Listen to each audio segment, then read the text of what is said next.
Welcome to this Business Council for Sustainable Development Australia podcast. My name is Andrew Petersen, CEO, Business Council for Sustainable Development Australia, a network partner of the World Business Council for Sustainable Development. In this podcast, we will be learning more about how the City of Sydney and businesses are working together to make Sydney a more sustainable destination. The initiative is working to get hotels, museums and other venues serious about sustainability to make Sydney a destination for sustainable tourism. In opening this conversation, we acknowledge and respect our nation's traditional owners as the original custodians of our land and waters, their unique ability to care for our country and deep spiritual connection to it. We honour elders past and present whose knowledge and wisdom has ensured the continuation of culture and traditional practices. We are committed to genuinely partner and meaningfully engage with our nation's traditional owners and Aboriginal communities to support the protection of country, the maintenance of spiritual and cultural practices, and their broader aspirations in the 21st century. So why is making Sydney a sustainable destination timely? Well, globally, the accommodation sector has a significant environmental impact through energy and water consumption, just to name two. And as recent as the end of July 2019, the Financial Times reported that Intercontinental Hotels Group became the first global hotel company to commit to cutting the use of miniature toiletries in an attempt to curb plastic waste. They said it would remove the 200 million plastic bathroom products used annually through its estate of 843,000 rooms by 2021. So who is collaborating with the City of Sydney? How are all parties kept to account? And how best can the business community drive better environmental outcomes?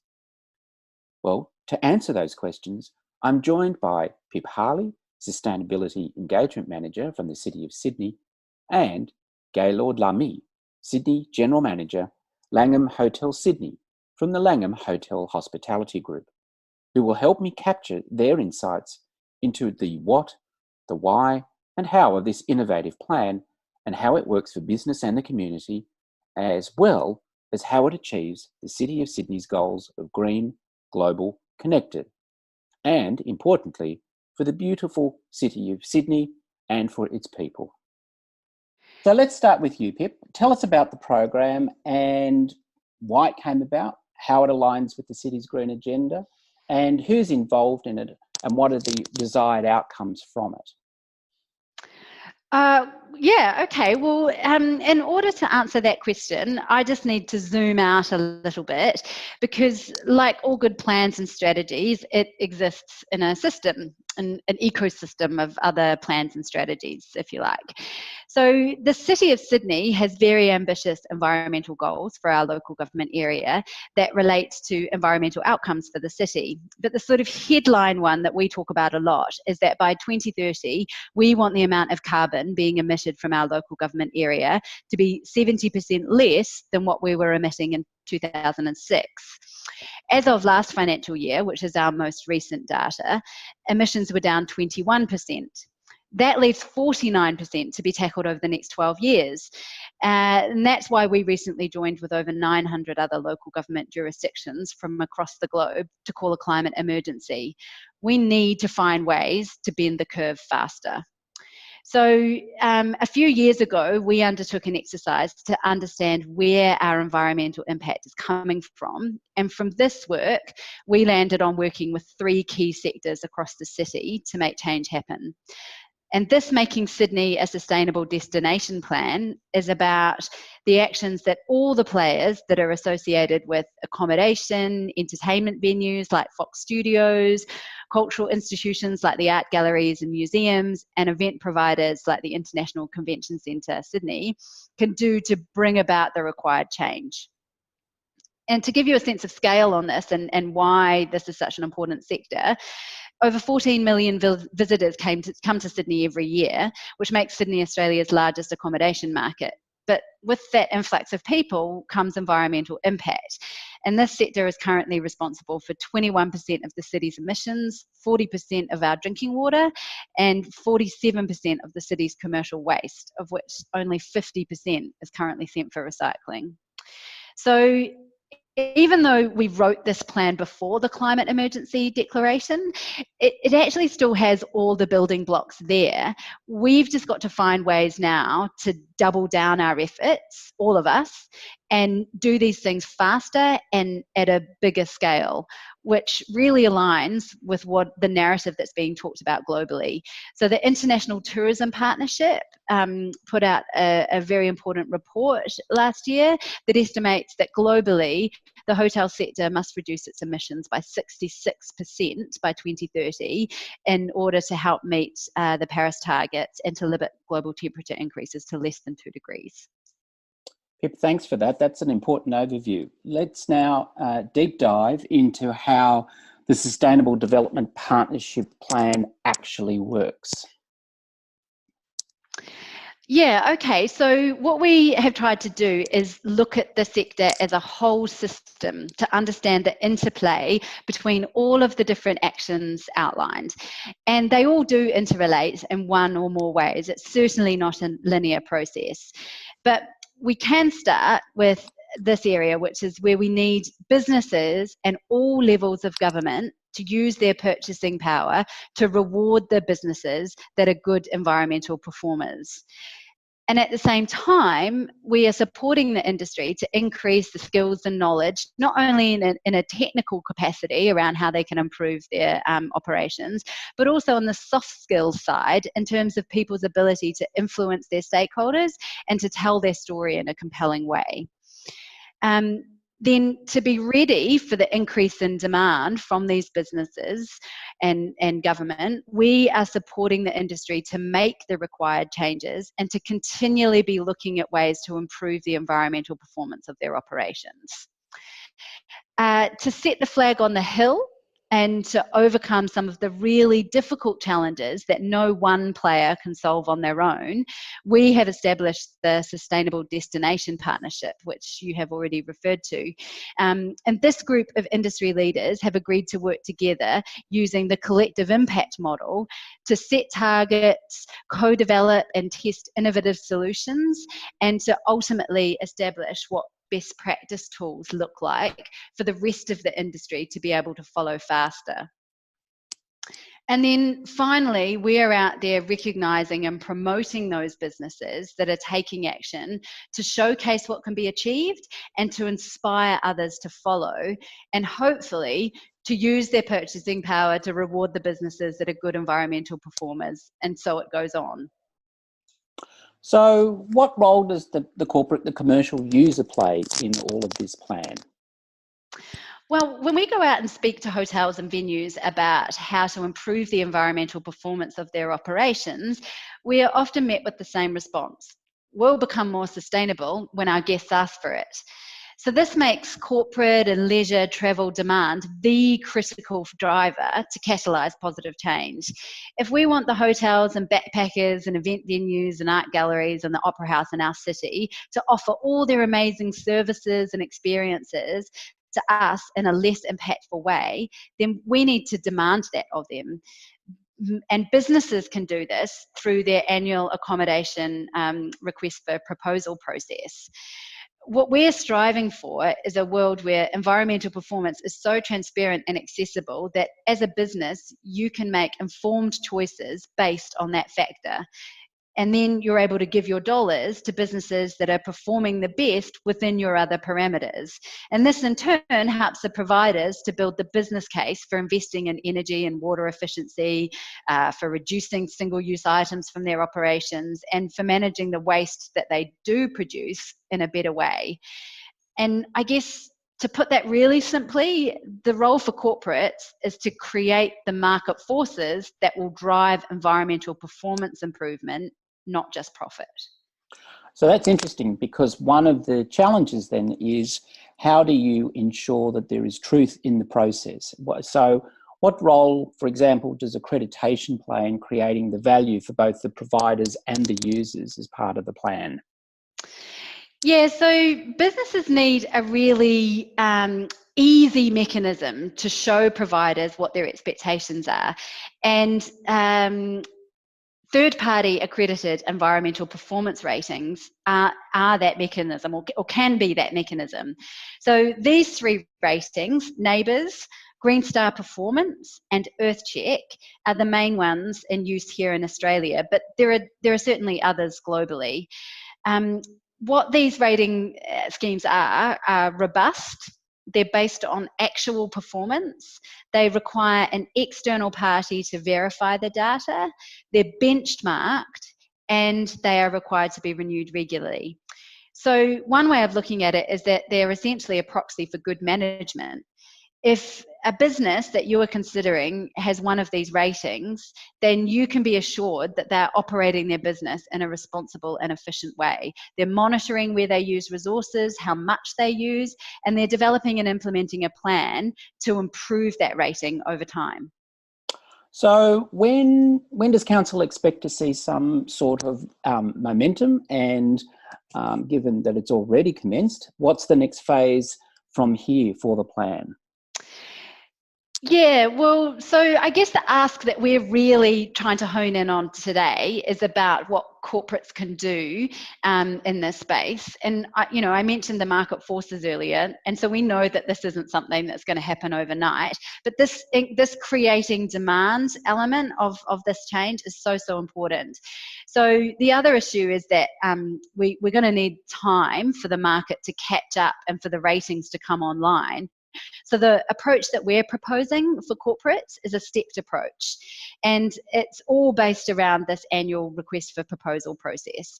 And each organisation can obviously make a call as to whether they skip some of these steps and how quickly they move through them. But essentially our guidance is, in year one, ask the hotel or event venue if they have a third-party accredited rating, because what this does is send a signal to the market that this is important and that you're going to be using this criteria in future appraisals and to select the providers that you want to work with. In year two, you can actually, or in year three, you need to work out what's right for your business. Make an environmental rating a mandatory criteria for winning your contract. And then over time, you can ratchet this up.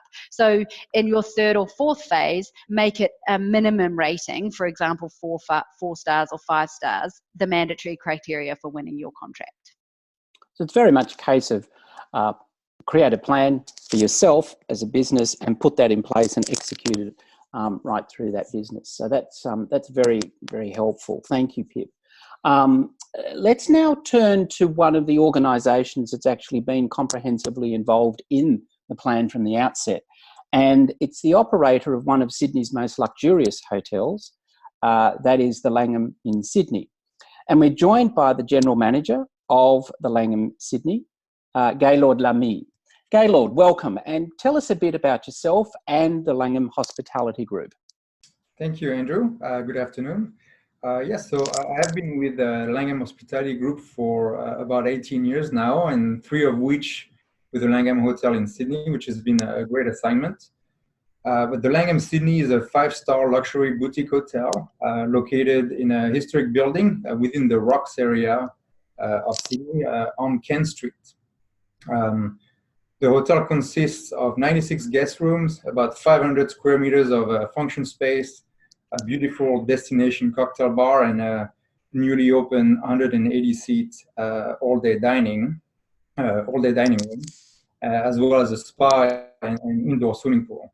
Now, Langham Hospitality Group within Australia also includes our sister property located in Melbourne on South Bank. And as of now, these are the 2 properties that we have open in the country, but there is, of course, a lot more plans for future development to be announced soon, we hope. That's very exciting. So tell us more then about Langham's International Sustainability Program. What's its approach and how does it translate to action on the ground in Australia and I guess specifically in Sydney? Yeah. While our hotel is one of the smallest luxury hotels in Sydney, we have a strong focus on corporate social responsibility through the hotel's program, which is called Connect. And this is launched at the corporate office level. So every hotel has their own Connect team as well, which is conceived of representatives from all departments of the hotel. So everyone gets involved. We also work with EarthCheck certification and, of course, the City of Sydney's Sustainable Destination Partnership. But the Connect program is our commitment to sustainable development in all of the neighborhoods in which we operate as hotels, one of which is Sydney. It's funded on 4 priorities: governance, environment, community, and colleagues. And this forms a guide. This forms and guide the framework of how we minimize our environmental footprint and constructively contribute to community. Right. So the Langham Sydney is one of the foundation partners to the plan and has actually undertaken the certification that Pip spoke of earlier, which is a key component to its credibility. So tell us more about why the hotel did that. What was the process for getting the certification? And for example, how smooth was it?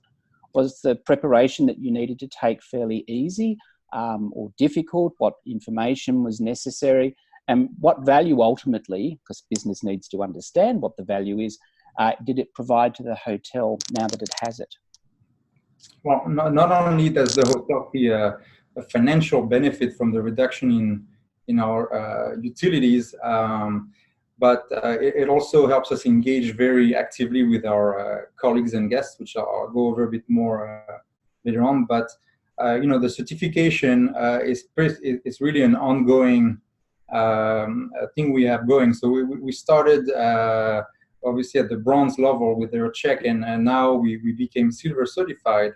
And this was done by getting some great results in our savings and statistics. So some of which are, for example, from last year to this year, we were able to reduce our waste sent to landfill from 32 liters per guest night to 4.8 liters per guest night, which is an over 85% improvement. Our water savings ratings went from 4-star rating to 5-star rating, and our corporate social responsibility went from 3-star to 4-star. So, like I say, it's a work in progress, and if we get to maintain our silver status for another year or two, we'll be able to become gold certified. Also, a good representation of the effort we put as a company is, out of 23 of our hotels, 15 of them are EarthCheck certified. We have one which is platinum certified, and it's located in Auckland in New Zealand. Well, that's very impressive, and all power to you to getting to that gold certified status in the not too distant future. So tell us more about how the partnership works for the Langham Sydney, and in particular what it means to the colleagues, your staff and suppliers in the hotel itself. Well, look, we realize that nowadays colleagues are not looking for just an employment, but they're looking to be engaged with the community, and this is our way to engage with colleagues, and so that they can do their own part. So, for instance, we have initiatives in the hotel like Meatless Mondays. We recycle soap from our bedrooms. We participate in community activities, and we engage colleagues in all those ways as often as possible. And then finally, of course, what we're here for is the customer experience. And tell us about how that manifests itself if you come and stay at the Langham. Well, guests, just like colleagues, are also looking for hotels that are luxury, but at the same time contribute to the environment and are sustainable. So we engage with guests in many ways as well. For instance, we have our Guest of the Earth program, which offers you option to renew your bed linen daily and your towels, or you can reuse them, up to you. We promote sustainable seafood and locally sourced products in our restaurants. We are in the process of fully removing single-use plastics in our restaurants and bars. For instance, we replaced all plastic straws by metal straws. and we hope that by middle of next year we are a fully plastic-free hotel. But the one initiative that we're the most proud of is the launch of our Langham Keep Cup program. So we distributed all our colleagues Langham Keep Cup to basically promote the non-usage of single plastic when getting coffee or tea. And we also have those available in our guest rooms. They're branded Langham Sydney and they're pink, so they are very eye-catchy. And if you use those when getting a coffee to go in one of our bars or restaurants, you'll get it at a reduced price to encourage the consumption.